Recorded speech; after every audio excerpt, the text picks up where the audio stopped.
Okay, let us start today's lecture. Yes, sir. How are you all? Fine, Good, sir. sir. I think two persons are missing.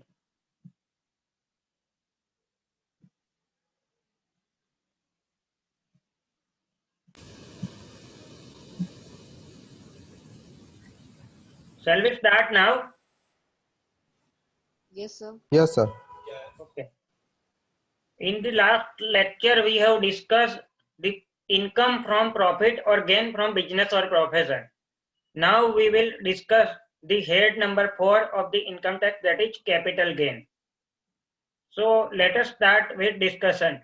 The capital gain is separate from all the three head we have already discussed. So the person who haven't joined the last session, they need not worry about this. Okay? Muskan, you are not Okay, in sir. the last session, right? Yes, sir. Okay. So now we are starting the capital gain. What is capital gain? So capital gain का मतलब ये होता है कि अगर आपने कोई भी प्रॉपर्टी सेल आउट की है तो उससे आपको जो भी गेन होता है वह under the head capital gain में टैक्सेबल होगा. सेम फॉर एग्जांपल, मेरे पास हाउस प्रॉपर्टी है या फिर मेरी कार है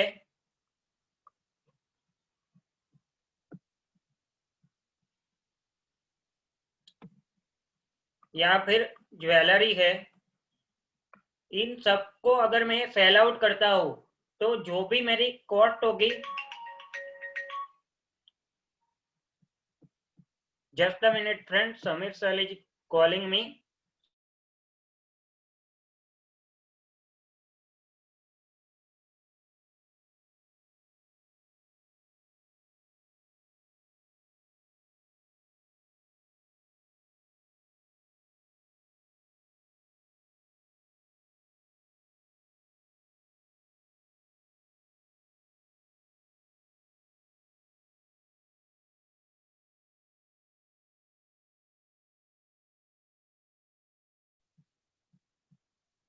ओके फ्रेंड्स, तो अगर आप कोई भी हाउस प्रॉपर्टी, कार या ज्वेलरी या कोई भी asset, same for example shares, debenture या फिर बॉन्ड को सेल आउट करते हैं तो आपकी सेल प्राइस अगर परचेज प्राइस से ज्यादा है तो आपको जो भी प्रॉफिट हुआ वह profit under the head income from capital gain में टैक्सेबल होगा.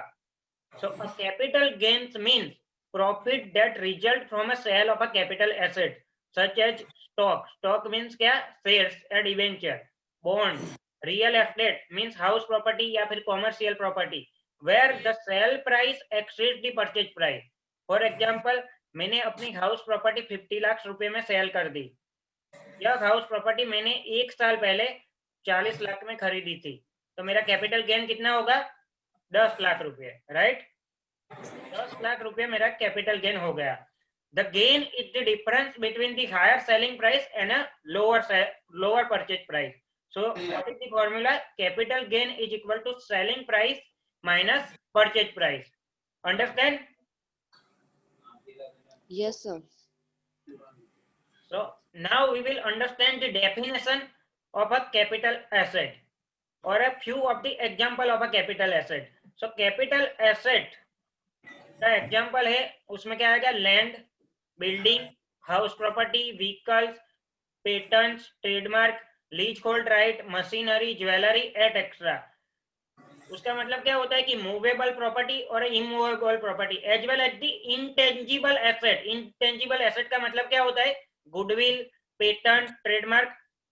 वो भी अगर आप सेल आउट करते हो तो उसमें भी जो प्रॉफिट होगा उसको भी कैपिटल गेन माना जाएगा. Understand? However, there are a certain exception for this capital gain. अगर आप अपना स्टॉक सेल आउट कर रहे हो तो स्टॉक सेल करते हो तो वो कहां पे जाएगा? प्रॉफिट और गेन फ्रॉम बिजनेस प्रोफेशन, क्योंकि मैं उसका बिजनेस कर रहा हूं. तो स्टॉक सेल आउट करते हैं तो वो कैपिटल गेन में नहीं आएगा. स्टॉक में क्या क्या आ जाएगा? रॉ मटेरियल, WIP और a finish good. Understand? Next one Yes, is sir. the personal goods और a furniture et extra. Personal goods का मतलब क्या होगा कि जो मेरी पर्सनल एसेट है उसको अगर मैं सेल आउट करता हूं तो उस पर कैपिटल गेन नहीं लगेगा। हालांकि ज्वेलरी मेरी पर्सनल एसेट है तो भी उस पर कैपिटल गेन लगेगा, because it is specifically included in the capital asset. So अगर हम अपने घर की ज्वेलरी सेल आउट करते हैं, उस पे जो भी प्रॉफिट होता है तो उस पे जो भी प्रॉफिट हुआ उस पे आपको कैपिटल गेन का टैक्स पे करना पड़ेगा। अंडरस्टैंड? तो capital gain is out of this personal asset. Next one is the agriculture land in a rural area. तो अगर आपके पास एग्रीकल्चर लैंड है लेकिन वह अर्बन एरिया में है तो वह कैपिटल एसेट मानी जाएगी, लेकिन वह रूरल एरिया में है तो उसको कैपिटल एसेट नहीं माना जाएगा। And last one is the certain gold bond issued by the government. So जो भी गोल्ड बॉन्ड गवर्नमेंट इश्यू करती है और उसे नोटिफाई करती है तो उसे कैपिटल एसेट नहीं माना जाएगा। अंडरस्टैंड? डाउट है किसी को? Yes sir, clear. Sir second point, sorry, वो क्या बोलते हैं, पर्सनल गुड्स इन फर्नीचर जो है वो कैसे इसमें मतलब एक्सेप्शन है? पर्सनल जो अपनी पर्सनल एसेट है उससे आपको कैपिटल गेन में नहीं गिनना है। However certain goods are even though personal, same for example jewellery is always personal goods, ठीक है, अपनी पर्सनल एसेट ही होती है ज्वेलरी, फिर भी उसे कैपिटल एसेट माना जाएगा, ये इनकम टैक्स में ही लिखा हुआ है। लेकिन अगर सर कोई यानी कि पर्सनल, हेलो, बिजनेस रिलेटेड जो भी चीज है वो उसमें होगा ना? बिजनेस रिलेटेड जो भी है उसका एक डिफरेंट प्रोविजन है। सेम फॉर एग्जांपल अगर आपने कार, आपके पास कार है जिस पे आप डेप्रिसिएशन क्लेम करते हो, ठीक है, डेप्रिसिएशन पता है सबको? हाँ यस हाँ जी सर। सर। अगर आपने कार बिजनेस में दिखाई है और उस पे आप डेप्रिसिएशन क्लेम करते हो तो जब भी आप वो कार को सेल आउट करोगे तो सेल प्राइस लेस WDV, यहाँ पे कॉस्ट नहीं आएगी, ओरिजिनल कॉस्ट, ठीक है, क्योंकि कार सपोज 5 लाख की थी, उस पे आपने अभी तक 3 लाख का डेप्रिसिएशन क्लेम किया है तो WDV कितनी हो गई? 2 लाख। अगर ये कार आप 3 लाख में सेल आउट करते हो तो आपको प्रॉफिट कितना होगा? 3 लाख माइनस WDV 2 लाख। तो on this 1 lakh you have to pay the capital gain, right? लेकिन इसमें एक ऐसी कंडीशन है कि पूरा का पूरा ब्लॉक नील हो जाना चाहिए या फिर all the asset in the same block shall be sell out, तो ही उसमें कैपिटल गेन लगेगा। अंडरस्टैंड? ये provision capital gain plus business और प्रोफेशन दोनों की मिक्स आउट प्रोविजन है, ठीक है Pragnesh? Yes sir. Have you any doubt? नहीं सर। ओके, ऐसा, are you there?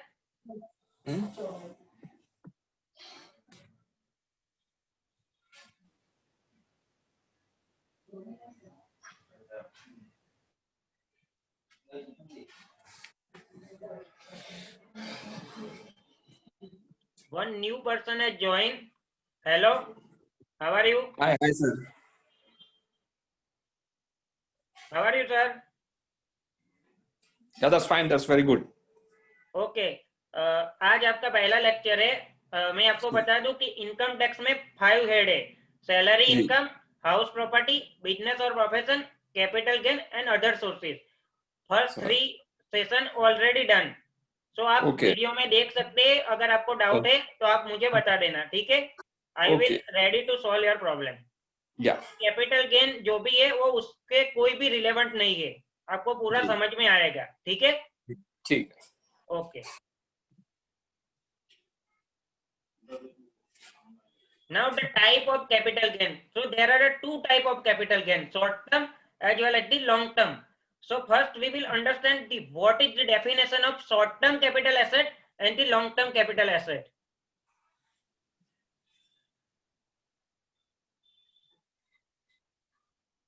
Short term capital asset का मतलब होता है कि जो भी एसेट हमने 36 मंथ से लेस पीरियड होल्ड की है उसको शॉर्ट टर्म कैपिटल एसेट माना जाएगा, ठीक है? However there is exception. अगर इमूवेबल प्रॉपर्टी है, इमूवेबल प्रॉपर्टी का मतलब क्या होता है? Fix assets. फिक्स एसेट, लेकिन इमूवेबल। फिक्स एसेट तो कार को भी फिक्स एसेट ही बोलते हैं, लेकिन वो मूवेबल है। इमूवेबल का मतलब land, building, commercial property et extra, right. So अगर कोई इमूवेबल प्रॉपर्टी है, अगर वो 24 मंथ से कम पीरियड अपने पास रही है तो उसे शॉर्ट टर्म कैपिटल एसेट माना जाएगा। या फिर कोई शेयर या डिबेंचर है, वो अगर 12 मंथ से कम पीरियड हमारे पास रहेगा तो उसे शॉर्ट टर्म कैपिटल एसेट माना जाएगा। Understand? Yes, sir. Clear? Yes sir. तो शॉर्ट टर्म की डेफिनेशन क्या है? जनरली क्या है कि 36 मंथ या उससे लेस पीरियड जो भी है उसे शॉर्ट टर्म कैपिटल एसेट मानेंगे। हालांकि अगर शेयर, बॉन्ड या लिस्टेड सिक्योरिटी है तो उसके लिए क्या है 12 मंथ, और लैंड और बिल्डिंग के लिए क्या है 24 मंथ। सो कैपिटल एसेट में शॉर्ट टर्म कैपिटल एसेट की definition divided into 3 part, 12 month, 24 month and 36 month, right. Long term capital asset, तो लॉन्ग टर्म कैपिटल एसेट का मतलब क्या होता है? जो शॉर्ट टर्म नहीं है उसे लॉन्ग टर्म मान लेंगे हम। So the asset hold for more than 36 month is considered as a long term capital asset. लेकिन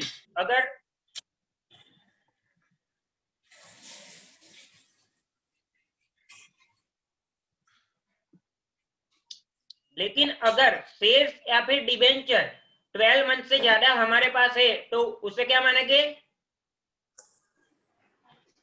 Short term. 12 मंथ से ज्यादा है तो उसे लॉन्ग टर्म मानेंगे, राइट। हमने पहले ही दिखा दिया है कि for the some asset, same for example shares, debenture, listed security, अगर 12 मंथ से ज्यादा है तो उसे लॉन्ग टर्म मानेंगे, ठीक है। लैंड और बिल्डिंग 24 मंथ से ज्यादा है तो उसे लॉन्ग टर्म मानेंगे, और एनी अदर एसेट, उसके अलावा जो भी एसेट है वो 36 मंथ से ज्यादा हमारे पास है तो उसे लॉन्ग टर्म कैपिटल एसेट मानेंगे। इसमें किसी को डाउट है? Clear sir, clear. Fundamental for the purpose of capital gain.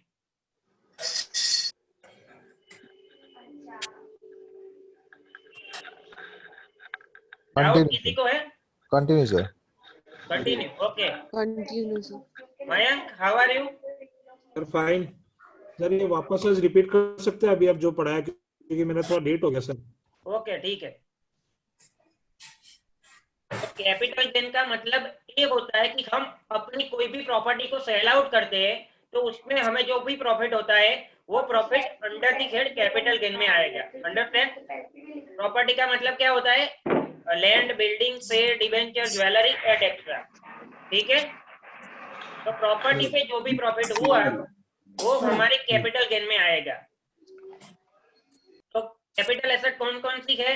Land, building, house property, vehicle मतलब car, as well as the goodwill, patent, trademark, copyright, उससे भी कैपिटल एसेट मानेंगे। So capital asset में क्या आएगा? टेंजिबल एसेट और intangible asset, both will be considered as a part of capital asset. हालांकि stock को कैपिटल एसेट में नहीं माना जाएगा। क्यों? क्योंकि stock is something which is considered under the head profit और गेन फ्रॉम बिजनेस प्रोफेशन, ठीक है। जब भी हम स्टॉक को सेल आउट करते हैं तो वह हमारी बिजनेस इनकम का पार्ट हो जाएगा। Understand?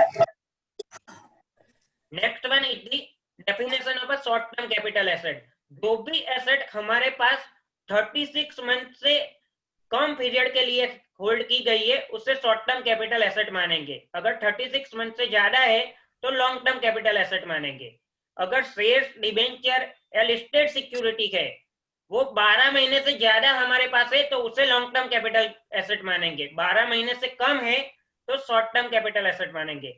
And one more exception is, अगर लैंड या फिर बिल्डिंग है यानी कि इमूवेबल प्रॉपर्टी है वह 24 मंथ से ज्यादा पीरियड के लिए हमने होल्ड की है तो उससे लॉन्ग टर्म कैपिटल एसेट मानेंगे, वरना शॉर्ट टर्म कैपिटल एसेट। ठीक है मैम, यहां तक हमने किया है। अब आगे चलते हैं। अरे न्यू ज्वाइनिंग, आपका नाम क्या है sir? Sudeep. Sudeep. Okay Sudeep sir, समझ में आ रहा है आपको? हेलो। आ रहा है ना? जी आ रहा है। Okay okay.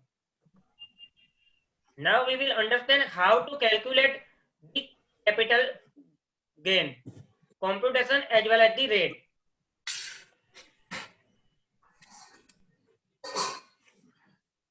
So the tax rate on the capital gain. So there are two type of a capital gain. We have understand long term as well as the short term.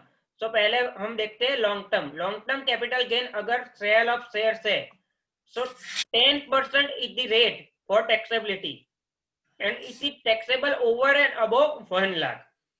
अगर मैंने share sell out किए हैं और उसपे मुझे 5 लाख का profit हुआ है और पूरा का पूरा लॉन्ग टर्म कैपिटल गेन है, तो कितने पे टैक्स लगेगा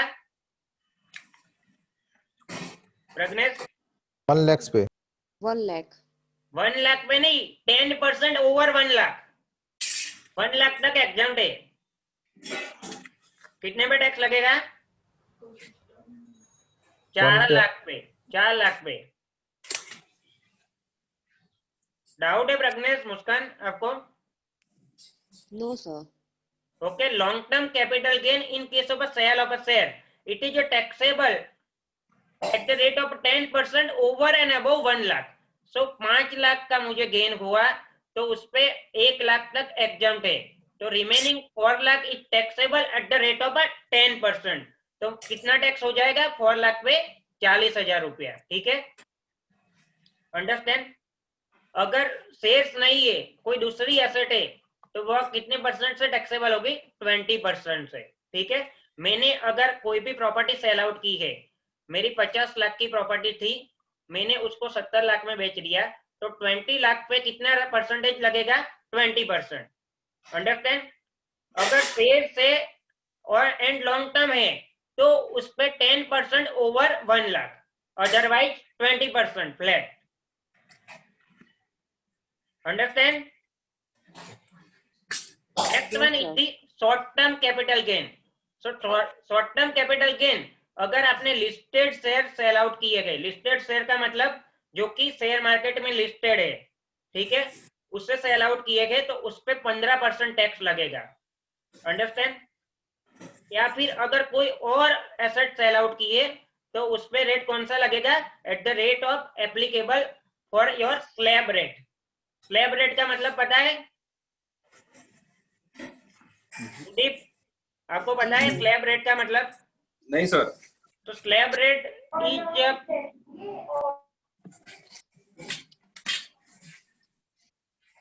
यस, कोई बताया क्या स्लैब रेट का मतलब? सर स्लैब रेट वो होता है जो इनकम टैक्स अथॉरिटी इशू करती है, मतलब कि कितनी कितने पे कितना कितना परसेंट टैक्स लगाना है. जैसे 2.5 लाख तक एग्जेम्प्ट है तो उसके बाद का जितना परसेंट होगा उसके हिसाब से लगाते हैं, तो वैसे ही इसके लिए भी स्लैब रेट इशू करती है. So slab rate is also part of our module. We will discuss at a later one.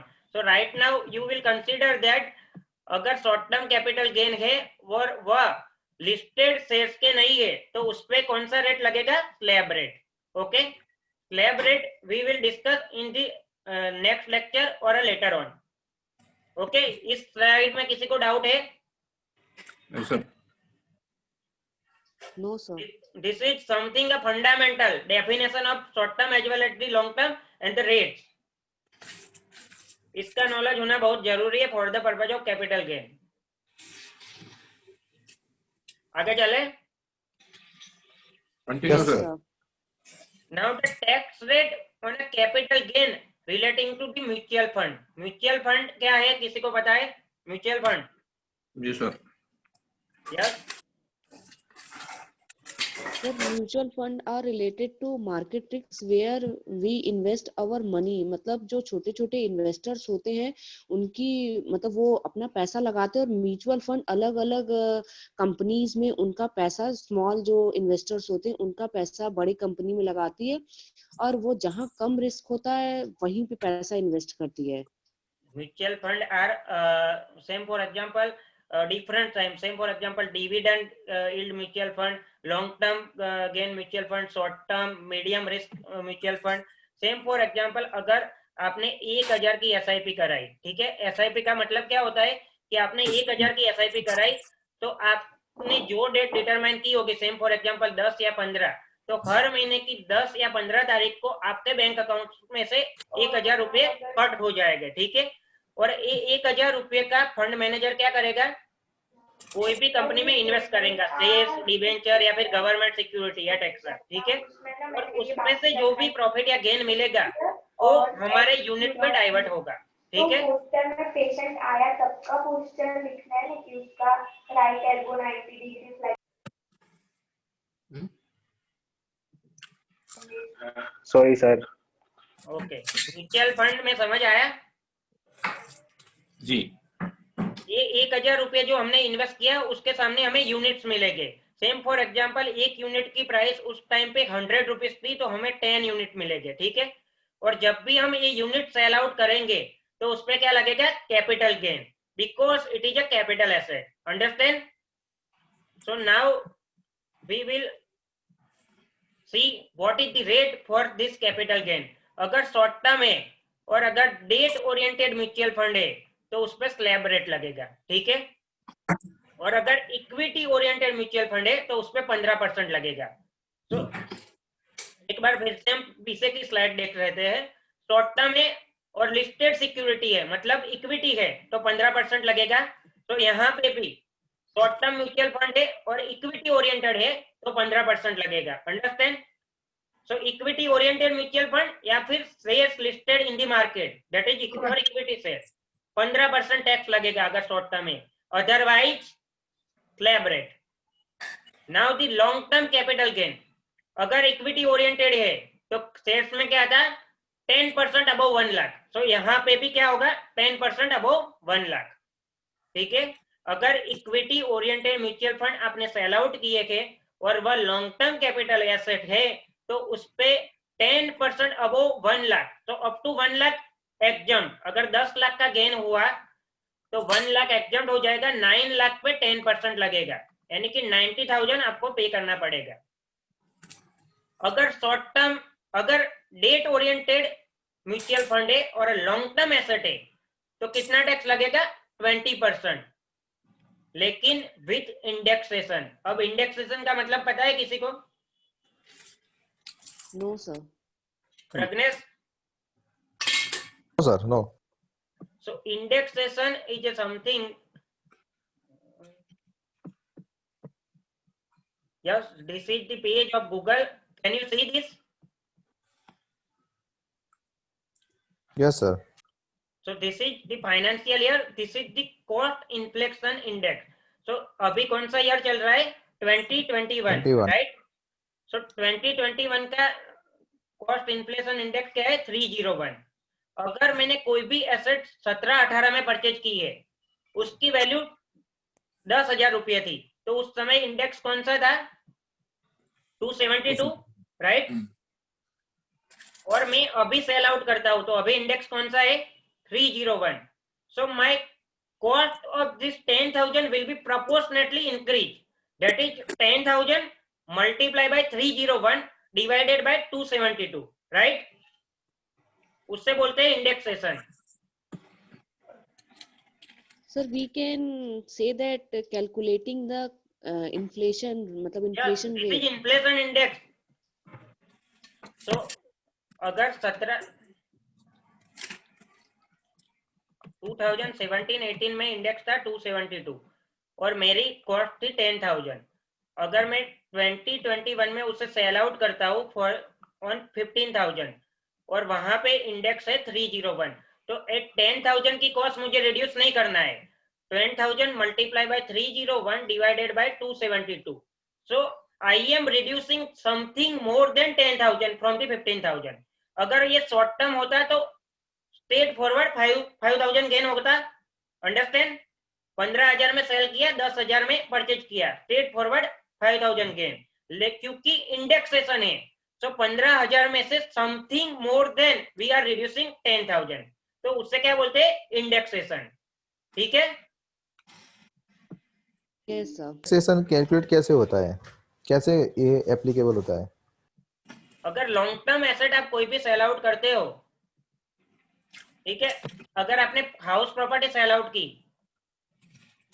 17-18 में, हाउस प्रॉपर्टी आपने ली थी 10 लाख की, आपने 20-21 में सेल आउट की 15 लाख पे, ठीक है, तो इस पे गेन कितना हुआ? 5 लाख। लेकिन ये लॉन्ग टर्म है, ठीक है, 2 साल से ज्यादा हो गए हमने क्या पढ़ा था, 24 मंथ से ज्यादा हुआ इमूवेबल प्रॉपर्टी तो लॉन्ग टर्म माना जाएगा।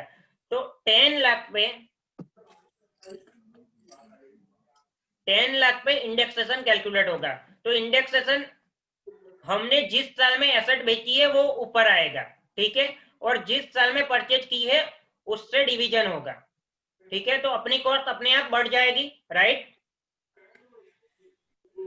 अंडरस्टैंड? Yes, sir. या फिर किसी को डाउट है? यही है, ये जो 301 है 2020-21 में, और जो 17-18 में जो 272 है, हाँ, वो सर इफेक्ट कैसे? मतलब इंडेक्स कहाँ से आता है वो पूछ रहे हो आप? वही पूछ रहा हूँ सर। इंडेक्स कहाँ से आता है वही पूछ रहे हो ना? हाँ, वही। Index is determined by the government, right? Okay sir. मैं सर आपको दिखा आरबीआई देता डिसाइड हूँ, करती है ना, एक आरबीआई। पूरा का पूरा इंडेक्सेशन में आपको दिखा देता हूँ ऑनलाइन। 2001 से पूरा का पूरा इंडेक्स में आपको दिखा देता हूँ online. Can you see this? Yes sir. 2001 में 100 था, फिर 105, फिर 109 and so one, and the last one is the 301, ठीक है। तो अगर आपने 18-19 में कोई एसेट परचेज किया था तो वह 280 पे इंडेक्स पे परचेज किया था, लेकिन अगर आप उसे आज बेच रहे हो तो उसकी कॉस्ट 301 पे कैलकुलेट होगी, ठीक है। इट मींस दैट के सर ये वैल्यूएशन हुआ ना, जैसे कि प्रॉपर्टी की वैल्यूएशन क्या है इसके ऊपर। इवैल्यूएशन, या okay sir, done it. so it is the consideration for the purpose of inflation only. Okay. तो जहां तक किसी को डाउट है? No sir, continue. No, sir. Mayank, Kunal, are you there? Yes sir. Yes sir. समझ आ रहा है कुणाल? हाँ सर। सर हेलो, हाँ बोलो। इसकी पीडीएफ मिलेगी क्या सर? इसकी पीडीएफ आपको मिल जाएगी ना ऐप से, मटेरियल। ओके सर, हाँ मैंने चेक करना भूल और गया इसमें जो जो भी मैसेज आया। करेक्शन होगा वो करेक्शन के साथ मिलेंगी, ठीक है आपको? Yes sir. Next and the last head is income from other sources. So हमने कौन कौन से हेड पढ़े हैं अभी तक? सैलरी। सैलरी में कौन कौन सी सेक्शन आती है कुणाल? सैलरी में कौन कौन सी सेक्शन आती है?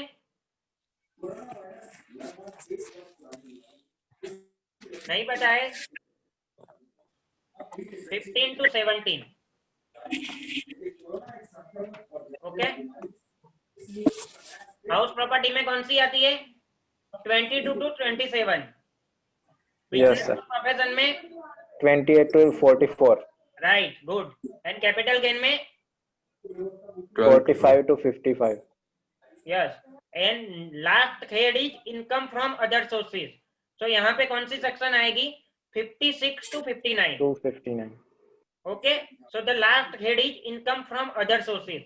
तो कोई भी इनकम अगर सैलरी में टैक्सेबल नहीं होगी, हाउस प्रॉपर्टी में टैक्सेबल नहीं होगी, प्रॉफिट और गेन फ्रॉम बिजनेस प्रोफेशन में नहीं आएगा, एंड कैपिटल गेन में भी नहीं आएगा, तो वो कहाँ पे आएगा? अदर सोर्सेज में। So this is the residual head. अगर आपकी इनकम कहीं पे भी फिट नहीं हो रही है तो यहाँ पे लाके उसको टैक्सेबल कर देना है। अंडरस्टैंड? इन शॉर्ट, गवर्नमेंट आपको कोई सी भी इनकम पे छोड़ने वाली नहीं है, सारी इनकम पे टैक्स होगा except it is exempt income.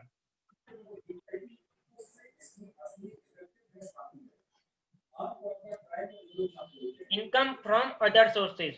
So income from other sources is one of the 5 heads of the income that the Income Tax Act broadly classified income under this one or more category. So this category include earning which can't be included in any other 4 head. Understand? जो आगे के 4 head में नहीं आएगा वो इस head में आएगा। कोई एग्जांपल बताएगा इस हेड में कौन कौन सी इनकम आएगी? सर अगर जैसे कोई इनकम गवर्नमेंट एम्प्लॉय है, उनकी वाइफ को जो पेंशन मिलेगा आफ्टर हिज और हर डेथ, तो जो पेंशन होगा वो आ सकता है अदर सोर्सेज में। वाइफ को पेंशन मिलेगा वो आ सकता है, लेकिन गवर्नमेंट एम्प्लॉय को पेंशन मिलेगा वो कहाँ वो नहीं जाएगा? वो सर सैलरी में जाएंगे। Yes, good, right. Any other example? Income from winnings, winning from what? winnings from a lottery or any competition. Right. अगर हमने केबीसी में से 1 करोड़ जीत लिए, तो एक केबीसी में से जो 1 करोड़ जीते हैं वो कहाँ जाएंगे? Income from other sources, right. फिर क्या आएगा? Bank interest. बैंक इंटरेस्ट कहीं पे भी टैक्सेबल नहीं होगा, तो यहाँ पे आएगा। बैंक एफडी इंटरेस्ट, वो भी यहाँ पे आएगा। PPF interest, it is a part of a exempt income, so यहाँ पे नहीं आएगा, ठीक है। पीपीएफ का मतलब पता है? पब्लिक प्रोविडेंट फंड, ठीक है। पब्लिक प्रोविडेंट फंड में आप पैसे डिपॉजिट करते हो तो उस पे आपको इंटरेस्ट मिलता है, it is a part of a exempt income, वो यहाँ पे नहीं आएगा। So next, income from other sources में कौन कौन सी इनकम आएगी? डिविडेंड। सो डिविडेंड का मतलब,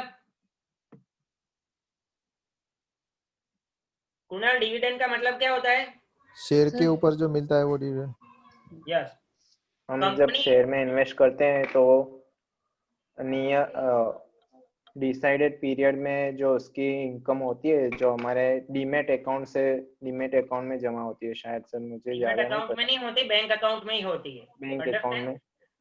कंपनी पूरे साल का या फिर इंटरमीडिएट पीरियड का जो भी प्रॉफिट में से इनकम शेयर होल्डर को देती है, प्रॉफिट में से इनकम शेयर होल्डर को देती है, उसे डिविडेंड बोला जाता है, ठीक है।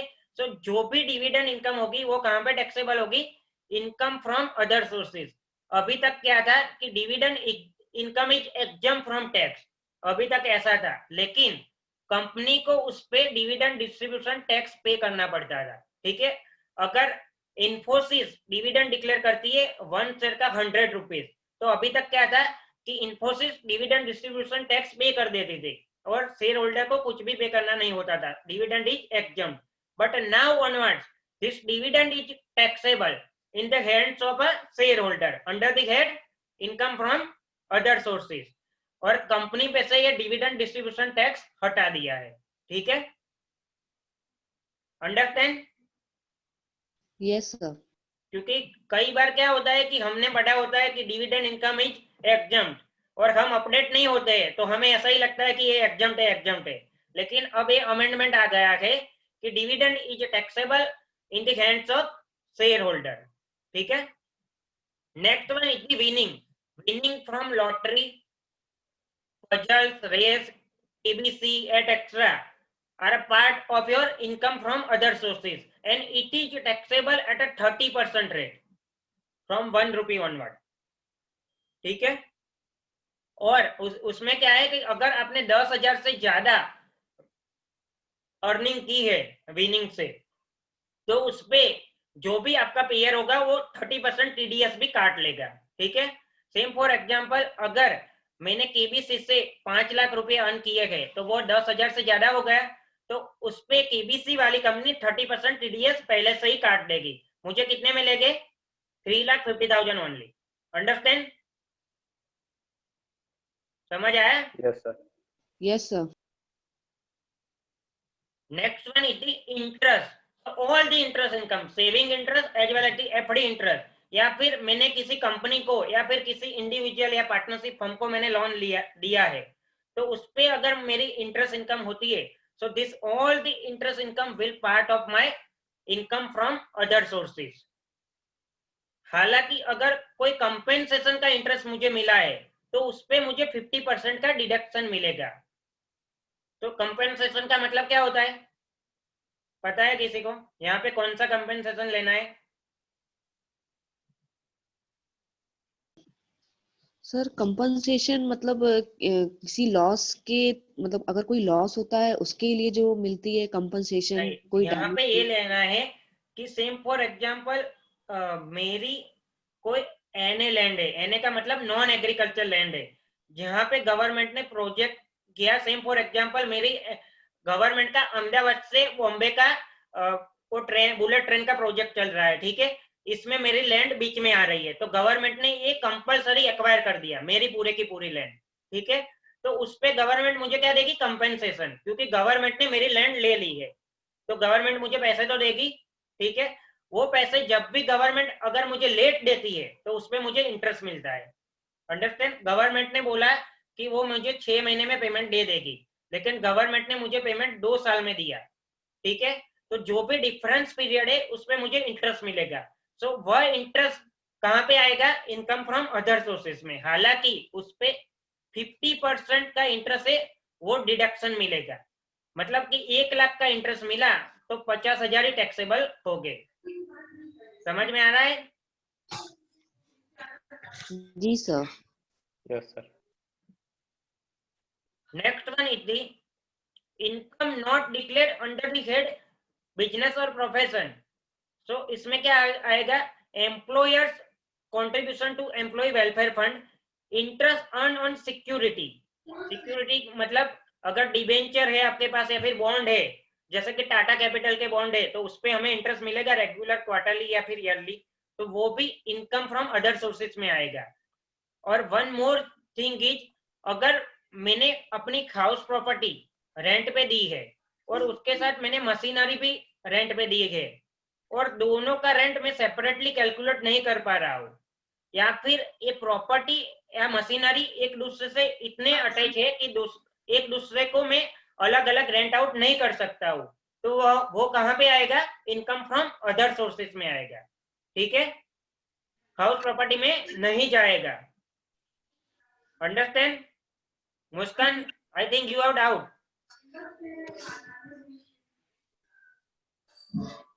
माइक ऑन करो, माइक ऑन करो। Clear sir. अगर आप रेंट को सेपरेटली डिसाइड नहीं कर पा रहे हो तो वो कहाँ पे आएगा, इनकम फ्रॉम अदर सोर्सेज में। Next thing is gift. So gifts are always taxable under the head income from other sources for individual and HUF. अगर बर्थडे का सेलिब्रेशन हुआ और उस पे मुझे 5 लाख की किसी ने गिफ्ट दी, तो वो पूरे की पूरी 5 लाख की गिफ्ट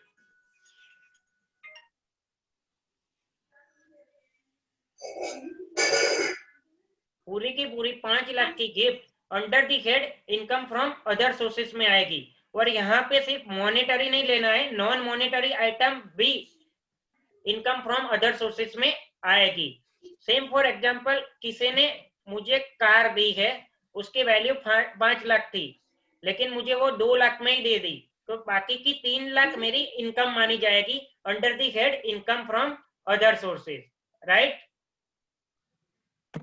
अगर मैंने कोई भी प्रॉपर्टी परचेज की, वो मैंने 10 लाख में परचेज की, लेकिन उसकी जंतरी वैल्यू या फिर एच पर गवर्नमेंट रिकॉर्ड उसकी वैल्यू 15 लाख रुपए है, तो मैंने परचेज के टाइम पे ही 5 लाख का गेन कर दिया, ठीक है। तो वो 5 लाख कहाँ पे आएंगे, under the head income from other sources, क्योंकि मुझे 5 लाख का फायदा परचेज के टाइम पे ही हो गया। हाउएवर अगर मैं ये प्रॉपर्टी बेचूंगा तो क्या लगेगा उस पे, मैं जब प्रॉपर्टी सेल आउट करूंगा तो प्रॉफिट आएगा, वो कौन से हेड में आएगा, गेन में। कहाँ पे आएगा, capital gain. Capital gain. Gain में। सो कैपिटल गेन में कॉस्ट कौन सी गिनी जाएगी, 10 लाख या 15 लाख।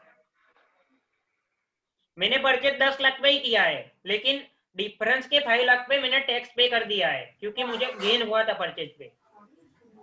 तो मेरी कॉस्ट कौन सी गिनी जाएगी at the time of calculating capital gain, 5 lakh पे, 15 लाख या 10 lakh. Sir 5 lakh difference amount. 5 lakh पे नहीं, एक मिनट, मैं आपको दूसरी तरह से बताता हूँ।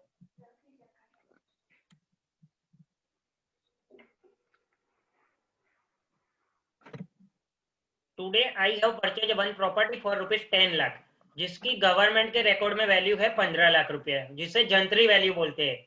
तो मुझे परचेज के टाइम पे क्या हो गया, 5 लाख का गेन हो गया। तो वो 5 लाख कहाँ पे आएगा, इनकम फ्रॉम अदर सोर्सेस में, ठीक है, at the time of a purchase, ठीक है।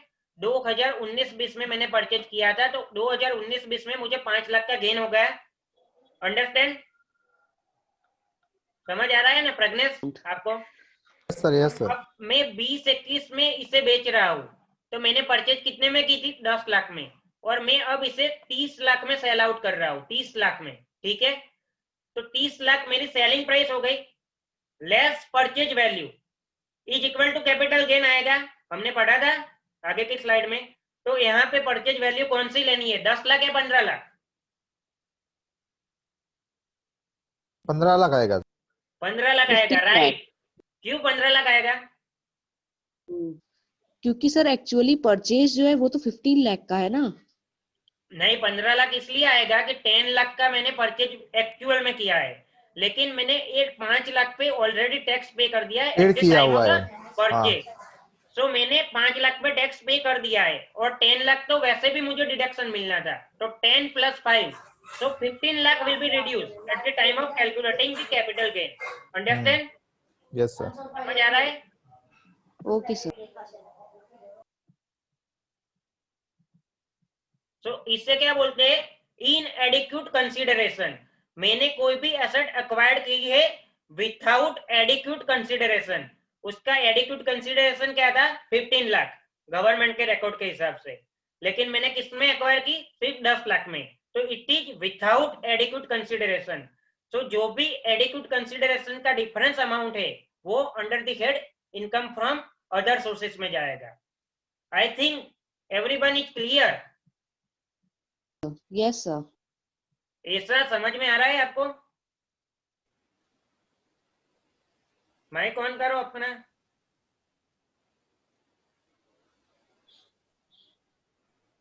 मयंक, मयंक हाँ आर यू सर। देयर? हाँ हाँ yes sir.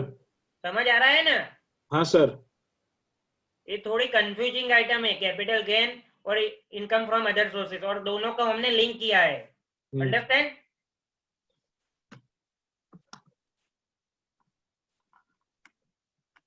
Sir continue. Okay. Sir continue sir. अब एक चीज है इनकम रिसीव्ड, मतलब gift received on occasion of a marriage, वो कहाँ पे आएगा? Gift receive on occasion of a other marriage. Income में आएगा सर। यू आर वो राइट, भी अदर में आएगा sir. But it is specifically exempt in income, मतलब gift received on occasion of a marriage, it is specifically exempt, तो उसमें tax नहीं लगेगा। लेकिन gift received on occasion of a birthday, ठीक है, या फिर एंगेजमेंट, जो engagement is not an marriage, ठीक है, तो एंगेजमेंट या बर्थडे पे जो भी गिफ्ट आती है वो अदर इनकम में आएगा, लेकिन gift on occasion of a marriage it is exempt, ठीक है। वहां पे 5 लाख मिला, 15 लाख मिला, कुछ भी मिला on occasion of marriage, nothing is taxable. Understand? Okay. So now we will discussing the chapter number 6 of the income tax act, that is the deduction under the head income tax act. Deduction का मतलब क्या है, किसी को पता है? Sir जो पहले हम लोग इनकम में ऐड कर चुके हैं उसको लास्ट में कंप्यूटेशन में जब हम इनकम पे जो टैक्स लगानी होती है तो वो डिडक्ट करते हैं जो पहले हम लोग इनकम में ऐड कर चुके हैं। नहीं, ऐसा नहीं है। जो हम इन्वेस्ट कर चुके हैं उसको डिडक्शन में डालेंगे। Yes, you are right. तो हमारी इनकम कैसे कैलकुलेट होगी पहले तो वो देख लेते हैं। पहले आएगी हमारी सैलरी इनकम, ठीक है। सैलरी में जो भी होगा HRA, gratuity, pension, whatever, basic salary, और उसके बाद क्या मिलेगा? सैलरी में से कौन सा डिडक्शन मिलेगा? स्टैंडर्ड डिडक्शन 50,000 हमने पढ़ा था। और प्रोफेशनल टैक्स, तो आप अगर जॉब कर रहे हो तो हर महीने 200 रुपया कट हो जाएगा। मयंक, नींद आ रही है यस सर। क्या? नहीं मजा आ रहा है? नहीं आ रहा है सर, एक्चुअली क्या है ना 2 रात से सोया मैंने, ट्रैवलिंग कर रहा हूँ ना इसीलिए सर। ओके ओके, तो अब जरा वीडियो देख लेना पुराने लेक्चर का, ठीक है। हाँ सर, क्योंकि एक्चुअली मैं हूँ नहीं गुवाहाटी में सर, मैं अभी वो बैंगलोर हूँ सर। ओके ओके, तो अपनी सर जो भी मेरे सैलरी, को सेकंड लेक्चर का वीडियो अभी तक नहीं मिला है, वो देखना है मेरे को। हाँ मैं बात करता हूँ समीर सर को, वो हाँ। आपको मिल जाएगा, ठीक है। हाँ ठीक। क्योंकि वो क्या चल रहा है, हमारी भी टैक्स ऑडिट की और रिटर्न की सीजन चल रही है सब। हाँ वो तो पता है सर, हाँ, लेकिन तो उसके लिए हम मेरे लोग को पीछे चल रहे कंटिन्यूस हैं, तो है, कोई प्रॉब्लम नहीं। हाँ ठीक है ठीक है, कोई ठीक दिक्कत है। नहीं। तो अपनी जो भी सैलरी इनकम है उसमें 2 डिडक्शन मिलते हैं, एक तो प्रोफेशनल टैक्स और दूसरा होता है स्टैंडर्ड डिडक्शन। ठीक है, प्रोफेशनल टैक्स तो आपका एम्प्लॉयर ही काट देता है। सेम फॉर एग्जांपल, अगर आपकी सैलरी 50,000 है तो 200 रुपये काट के आपको 49,800 ही मिलेंगे। ठीक है, तो प्रोफेशनल टैक्स और standard deduction. Standard deduction is how much? 50,000 और actual salary which ever is less. ठीक है, अगर मुझे पूरे साल में सिर्फ 40,000 की सैलरी मिली है तो 40,000 डिडक्ट हो गए। अगर मेरी सैलरी 6 लाख है तो 6 लाख माइनस 50,000 मतलब 5,50,000 मेरी सैलरी की इनकम हो जाएगी। ठीक है, फिर होगी मेरी हाउस प्रॉपर्टी की इनकम। जो भी मैंने रेंट अर्न किया है उसमें क्या का डिडक्शन मिलेगा? Municipal tax 30% of NAV. फिर इंटरेस्ट ऑन बोरोड कैपिटल, अगर मैंने वो हाउस प्रॉपर्टी पे किसी बैंक से लोन लिया है तो जो भी इंटरेस्ट होगा पूरे साल का वो डिडक्ट होगा, और जो भी इनकम आएगी वो मेरी इनकम फ्रॉम हाउस प्रॉपर्टी होगी। Next one is the income from PGBP, that is profit और गेन फ्रॉम बिजनेस और प्रोफेशन। सो जो भी प्रॉफिट होगा वो यहाँ पे आएगा। नेक्स्ट वन इतनी, अगर मैंने कोई भी एसेट सेल आउट की है तो उसपे मुझे कोई प्रॉफिट हुआ जो हमने आज पढ़ा है। सेम फॉर एग्जांपल, रिलायंस के शेयर मैंने बेच लिए और उसपे मुझे 2 लाख का गेन हुआ तो वह 2 लाख यहाँ पे टैक्सेबल हो गए, capital gain. And next is last one is the iOS, मैंने डिविडेंड इनकम अर्न की या फिर इंटरेस्ट इनकम अर्न की 10,000 रुपए का तो वो यहाँ पे आएगा। इन पांचों का टोटल को क्या बोलते हैं? Gross total income. इसे क्या बोलते हैं? Gross total income. समझ हेलो में आया? सर, एक बार फिर से बताइए, मेरा नेट चला गया था। पहले इनकम सैलरी इनकम पता है। Next one is the house property income, okay right. Third one is the business profession income. Okay fourth one is the capital gain जो ओके आज पढ़ा। And fifth one is the income from other sources. इन पांचों का जो भी total होगा उसे क्या बोलेंगे? Gross total income. अंडरस्टैंड? और ग्रॉस टोटल इनकम में से आपने जो भी इन्वेस्टमेंट किया है, LIC, PPF, mediclaim, mutual fund, जो कि इनकम टैक्स ने नोटिफाई किए है, उस पे आपको डिडक्शन मिलेगा। So gross total income will be further reduced by the deduction, and whatever the net income is coming up, on that income you have to pay tax. Understand? So now we are discussing the deduction part.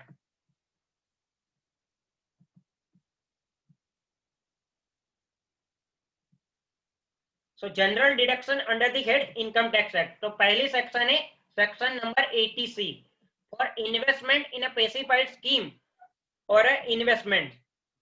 So ये किसको available है? सिर्फ individual और एक्यूएफ। हमने person की definition पढ़ी थी। Individual, HUF, AOP, BOI, artificial judicial person, company, firm, LLP. पता है ना सबको पर्सन की डेफिनेशन? जी सर। ओके, सो ये सिर्फ 2 लोगों को ही मिलेगा डिडक्शन, इंडिविजुअल और एक्यूएफ। अगर कोई पार्टनरशिप फर्म है तो उसको नहीं मिलेगा, एलएलपी को नहीं मिलेगा। तो एटीसी में कौन कौन से डिडक्शन आएंगे? एलआईसी, एलआईसी किसकी? लेकिन एसएससी की खुद की, या फिर उसके वाइफ या फिर हस्बैंड की, दैट इज स्पाउस, या फिर उसके किसी चाइल्ड की। तो यहाँ पे कौन इंक्लूड नहीं है? ब्रदर सिस्टर इंक्लूड नहीं है और पेरेंट्स इंक्लूड नहीं है। अगर मैं मेरे पेरेंट्स की एलआईसी का प्रीमियम पे आउट करता हूं तो उसका डिडक्शन मुझे नहीं मिलेगा। समझ में आया? हालांकि मेरे पेरेंट्स अगर मेरे एलआईसी का प्रीमियम पे आउट करते हैं तो उसका डिडक्शन उनको मिलेगा, बिकॉज यहाँ पे चाइल्ड लिखा हुआ है। ठीक है, समझ में आया प्रज्ञेश? सर, फादर मदर का अगर बढ़ते हैं तो वो नहीं आएगा ये? नहीं, dependency it is advisable that father mother will pay the LIC from their own account. ठीक है, अगर और भी उसकी टैक्सेबल इनकम है और उसका टोटल इन्वेस्टमेंट 1.5 लाख नहीं होता है तो it is also advisable that our LIC will be paid from their account, so they will get benefit. Understand? हम पेरेंट्स की एलआईसी पे करेंगे तो उसका डिडक्शन नहीं मिलेगा। हमें कौन सी एलआईसी का डिडक्शन मिलेगा? अपने खुद की, स्पाउस की और चिल्ड्रन की। समझ में आया?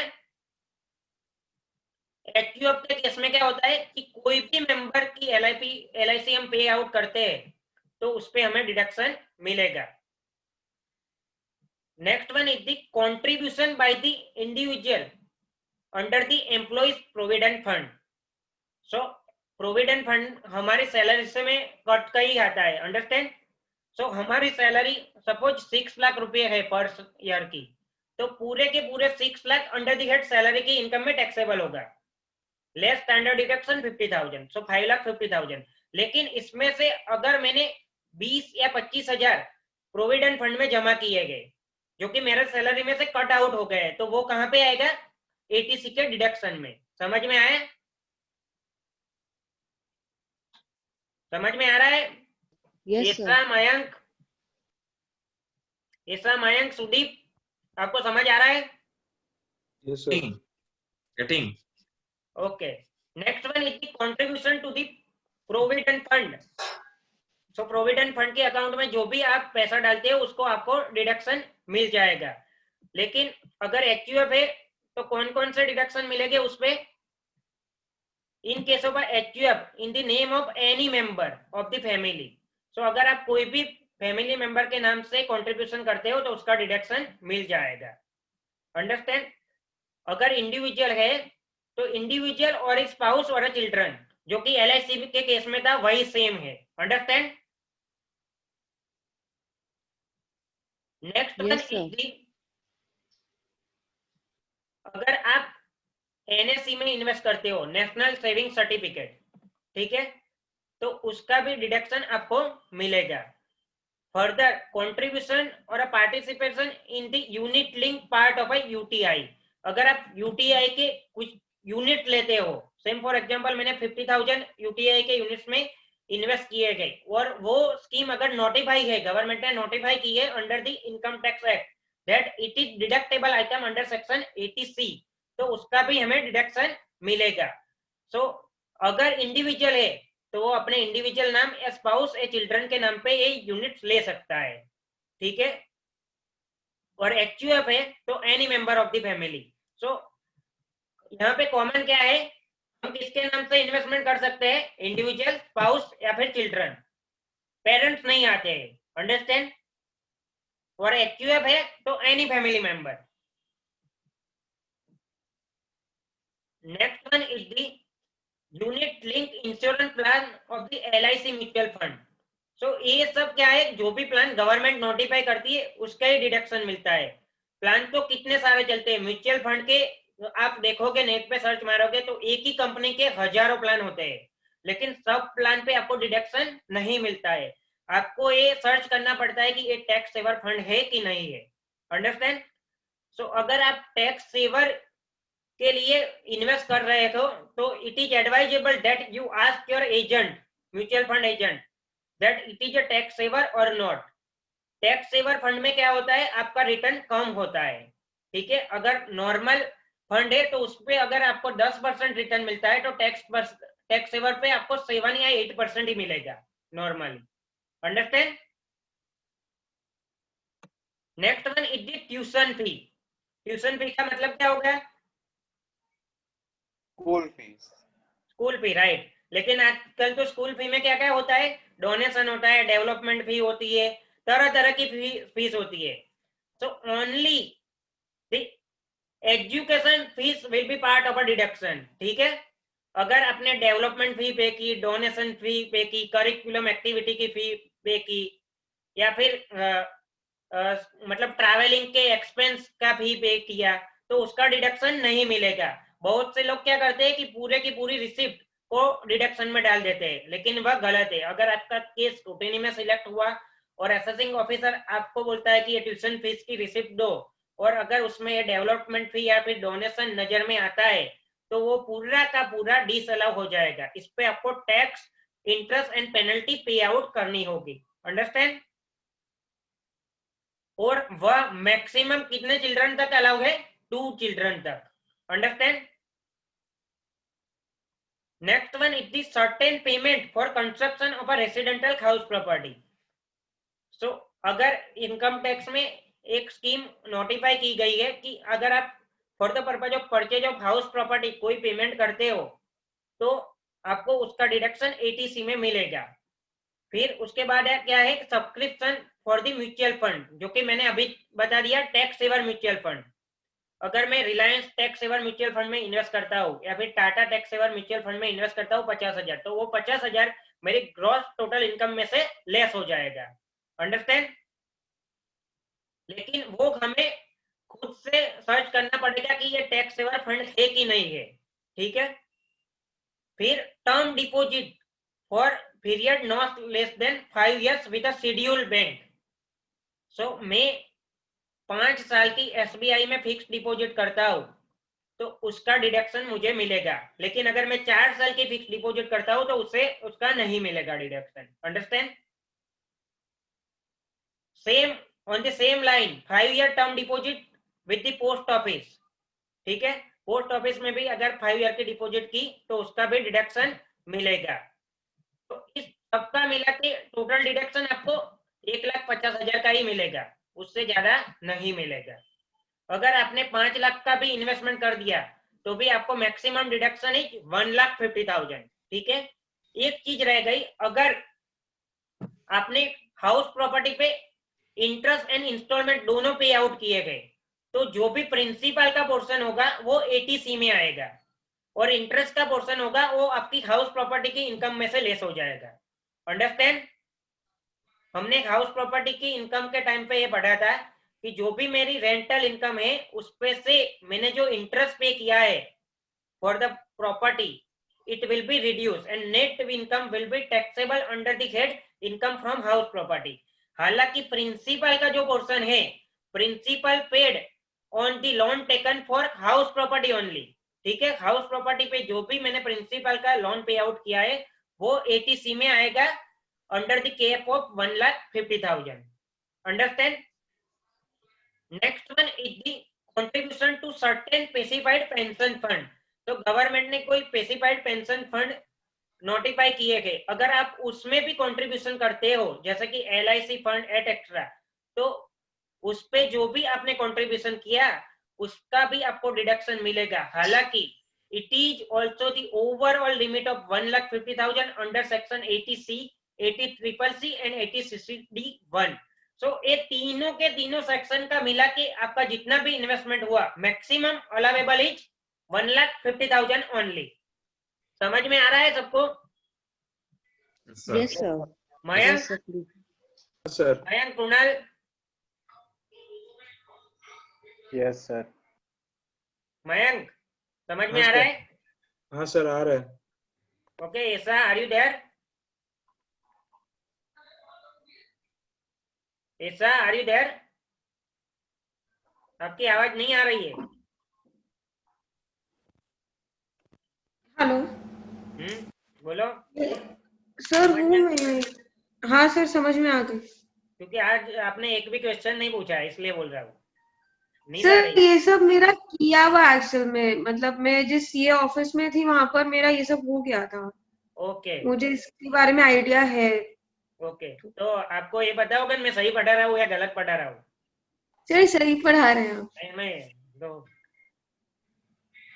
ठीक है। Muskan, Muskan yes sir, Pragya, clear clear sir.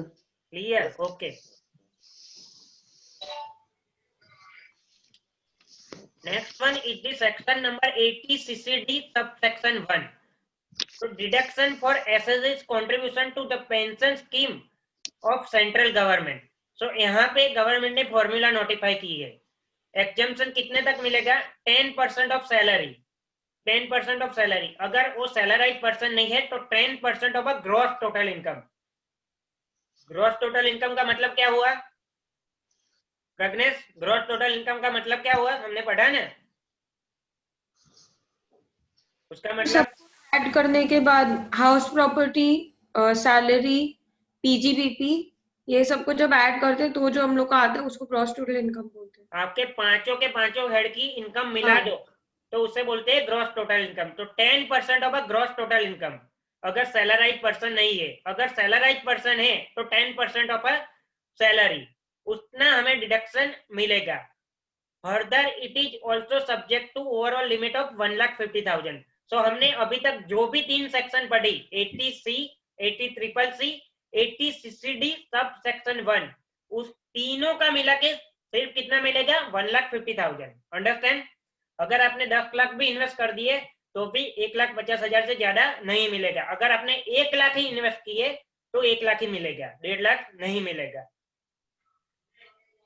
Next is 80CCC is only available to individual. 80C is available to individual and HUF both. Understand? 80CCD1 is available to individual only, not HUF. So ये दोनों section है सिर्फ individual को ही available होगी। Next is the 80CCD1B. This is most important. अभी तक क्या था? 1,50,000 की कैप थी, लेकिन यहाँ पे 50,000 का ज्यादा डिडक्शन मिलेगा आपको।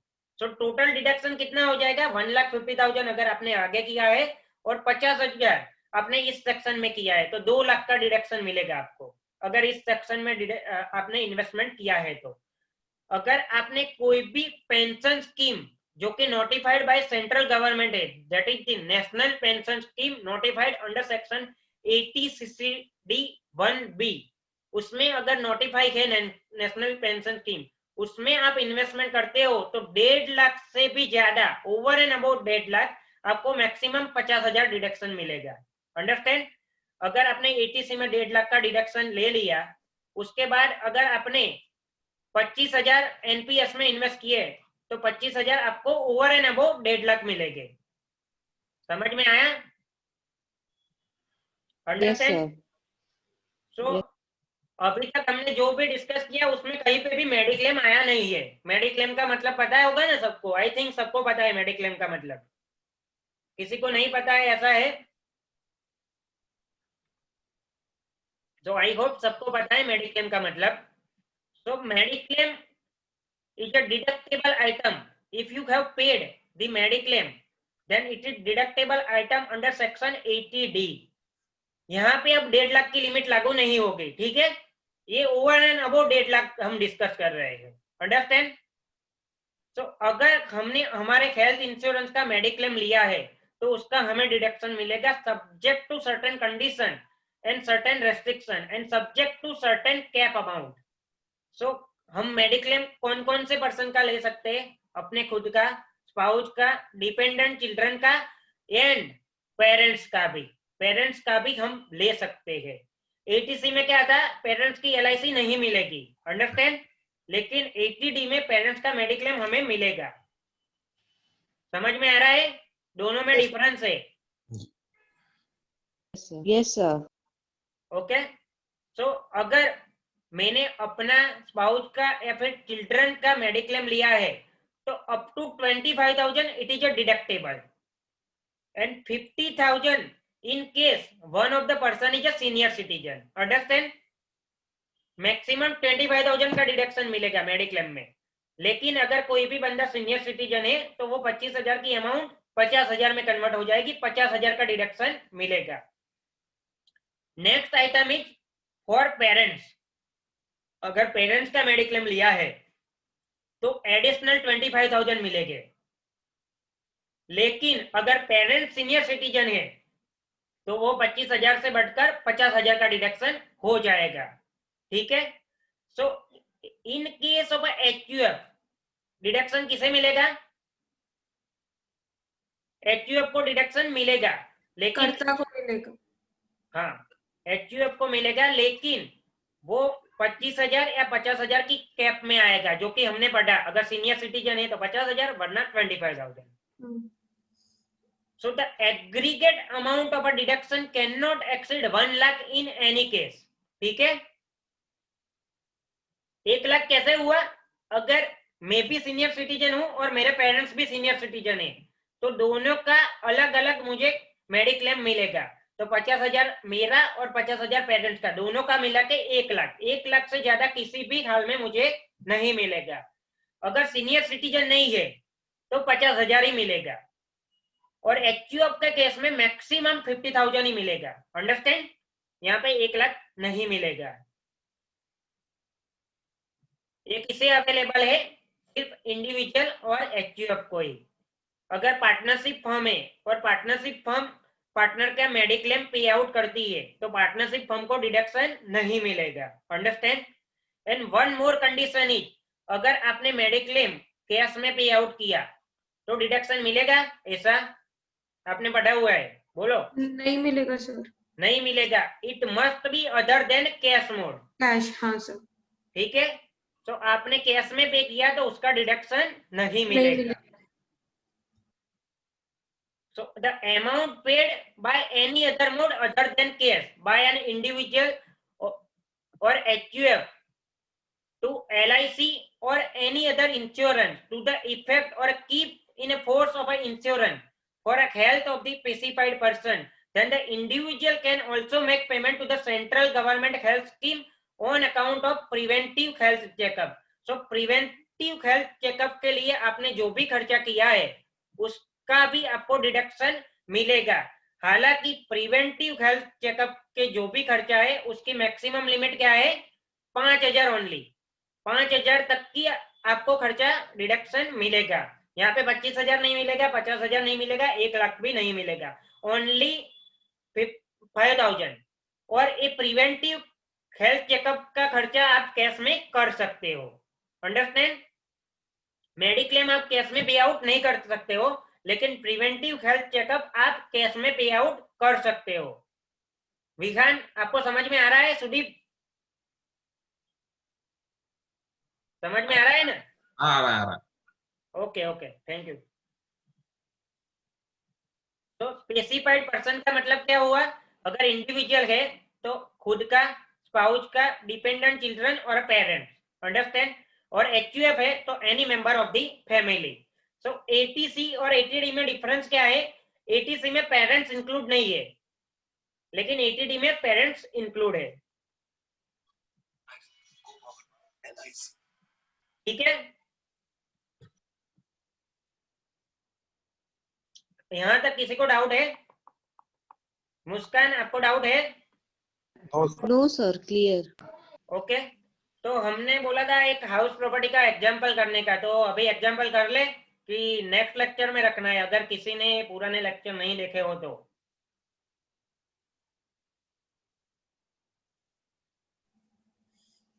बोलिए।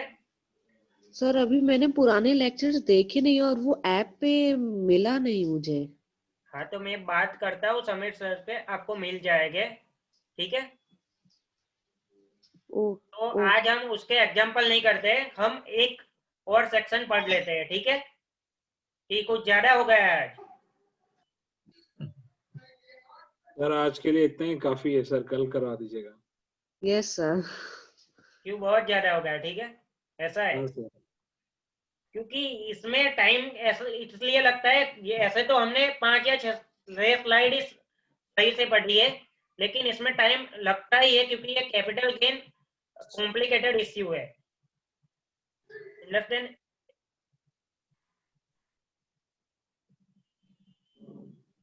तो हम मंडे को लेक्चर रखते हैं, कल नहीं रखते हैं। ठीक है, ओके सर। तो तब तक आप ओके पुराने सर। लेक्चर देख लो। क्या? पूरा लेक्चर लोड करवा दो एप्लीकेशन में तो हम देख लेते हैं। ओके, मैंने एक्चुअली मेल कर दिया है, अब आगे से क्या इश्यू है मैं तो डिस्कस समीर सर को आप मैं डिस्कस समीर कर सर को लेता हूँ। आप एक बार रिमाइंड करा दो ना, तो हम देख लेते हैं। ओके, हाँ। मैं डिस्कस कर लेता हूँ उनसे। अभी तक का कुछ भी कोई डाउट हो आप तो आज मुझे बता दो। सर परसों सर। जो 31st को जो क्लास हुआ था उसमें आपने क्या करवाया था? 31 का जो क्लास हुआ था हमने सैलरी इनकम करवाई थी या सर सैलरी इनकम तो उससे पहले हो गया था। उसके पहले तो हमने प्रॉफिट और गेन फ्रॉम बिजनेस प्रोफेशन करवाया था। ठीक है, मैं ठीक है आपको सर। उसका मटेरियल दिखा देता हूँ अभी। आपने सीए की ऑफिस में वर्क किया है तो ये आपको पता होगा शायद। हाँ, बिजनेस एंड प्रोफेशन तो हाँ, पता है। हम कैश पेमेंट कितनी अमाउंट नहीं से ज्यादा होता। नहीं कर सकते? सर क्या पूछा आपने? कैश पेमेंट कितनी अमाउंट से ज्यादा नहीं कर सकते? अगर 10,000 से ज्यादा आपने कैश का पेमेंट किया तो हाँ। वो खर्चा डिसअलाउ हो जाएगा। ठीक है, हाँ। प्रज्ञेश आपको पता है ना, ये हमने पढ़ा था। सर ये पढ़ा था सर। ओके, ठीक है। फिर हमने टीडीएस नहीं काटा है तो 30% का खर्चा डिसअलाउ होगा।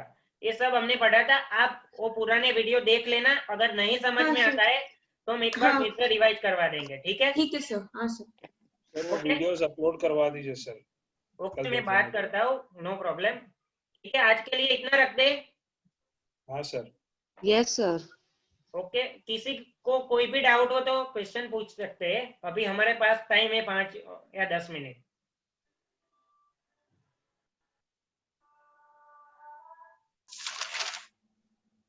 So I hope it is clear. We will end. Yes sir. Yes, sir. Okay. Okay. Sir. Bye. Good night, everyone. Good Night, night sir. Sir. Good. Bye, sir. Good night. Thank Thank you, you. sir. Thank you. Thank you, sir.